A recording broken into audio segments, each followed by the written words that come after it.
అందరికీ నమస్కారం.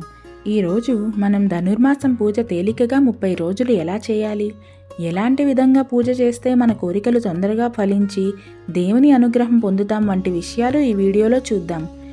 ఇంకా 30 రోజులు పూర్తిగా చేయలేము అనుకునేవారు ఏం చేయాలి, ఇంకా పూజ చేసేవాళ్ళు ఎలాంటి నియమాలు పాటించాలి అనే విషయాలు కూడా ఈ వీడియోలో తెలుసుకోండి. కాబట్టి ఈ వీడియో చివరి వరకు స్కిప్ చేయకుండా చూడండి. ధనుర్మాసం అంటే విష్ణు పూజకి పవిత్రమైన మాసం. వివాహం కాని వాళ్లకు ఈ పూజలు చేస్తే శీఘ్రంగా వివాహం జరుగుతుంది. ఇంకా మనకు ఎలాంటి కోరికలు ఉన్నా సరే ఈ పూజ వల్ల తొందరగా ఫలితాన్ని పొందవచ్చు. ధనుర్మాసంలో చేసే పూజ సూర్యోదయం సమయానికల్లా ముగిసిపోవాలి. కావున ఉదయం 3 నుంచి 5 గంటల 30 నిమిషాల మధ్యలోనే అంటే బ్రహ్మముహూర్తంలోనే పూజ ముగించుకోవాలి. చన్నీల స్నానం చేయాలి. ఇంటిని పూజా మందిరాన్ని శుభ్రం చేసుకొని ఇంటి ముందు బియ్యం పిండితో ముగ్గు వేసి గొబ్బెమ్మలతో అలంకరించాలి. ఒక పీఠం వేసి వస్త్రాన్ని పరచాలి.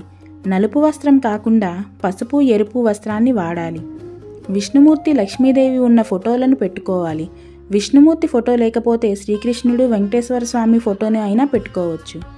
గోదాదేవి ఫోటో ఉంటే పెట్టుకోవడం మంచిది. విష్ణు ఇంకా లక్ష్మీదేవి విగ్రహాలు కూడా పెట్టుకోవాలి.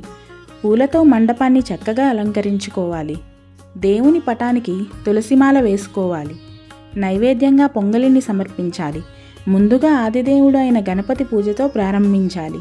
పువ్వులు అక్షింతలతో అర్చిస్తూ గణపతి అష్టోత్తరాలు చదవాలి. తర్వాత స్వామివారిని అమ్మవారిని పూజించాలి. వారి విగ్రహాలను పసుపు కుంకుమ పంచామృతాలతో అభిషేకం చేయాలి. పిండి దీపాలు వెలిగించాలి. స్వామికి షోడశోపచార పూజలు చేయాలి. శ్రీకృష్ణ అష్టోత్తరం, శ్రీగోదా అష్టోత్తరం చదవాలి. శ్రీరంగనాథ స్తోత్రం చదవాలి. ఇవి చదువుతూ స్వామికి అమ్మవారికి పుష్పాలతో తులసి దళాలతో అర్చించాలి. ధనుర్మాసం 30 రోజులు తిరుప్పావై పఠనం చేయాలి. రోజుకి ఒక పాసురం చొప్పున 30 పాసురాలు చదవాలి. ఇవి తమిళ భాషలోనే కాకుండా తెలుగులోకి కూడా అనువదించినవి ఉన్నాయి.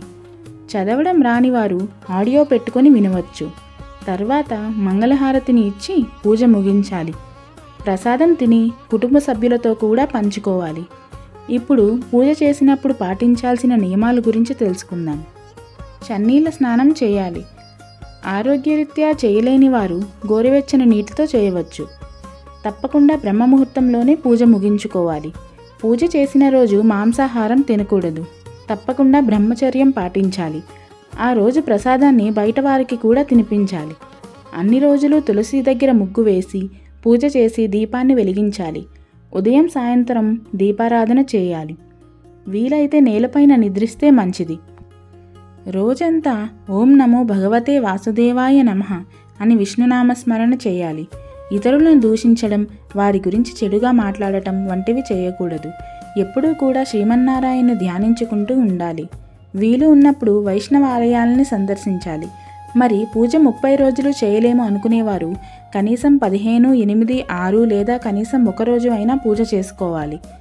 ధనుర్మాసం పూజ 1 రోజు చేసినా 1000 సంవత్సరాలు విష్ణు పూజ చేసిన పుణ్యం వస్తుంది అని శాస్త్రాలు చెబుతున్నాయి. ఈ మాసంలో దాన ధర్మాలు చేస్తే అత్యంత పుణ్యం. ఇంకా ఈ నెలలో చివరి రోజు గోదా రంగనాథుల కళ్యాణాన్ని ఏదైనా ఆలయానికి వెళ్ళి చూడాలి. పూజను పెళ్లి కాని అమ్మాయిలు, అబ్బాయిలు, సుమంగళీలు ఎవరైనా చేసుకోవచ్చు. ఈ విధంగా చేస్తే నియమాలు పాటిస్తూ భక్తి శ్రద్ధలతో కనీసం 1 రోజైనా పూజ చేసిన వారికి ఖచ్చితంగా మీ మనసులోని కోరికలు నెరవేరి భగవంతుని కృప పొందుతారు. ఓం నమో భగవతే వాసుదేవాయ నమః. ఇటువంటి వీడియోలు మరెన్నో చూడాలనుకుంటే ఈ వీడియోని లైక్ చేసి మా ఛానల్ని సబ్స్క్రైబ్ చేయండి. ధన్యవాదములు.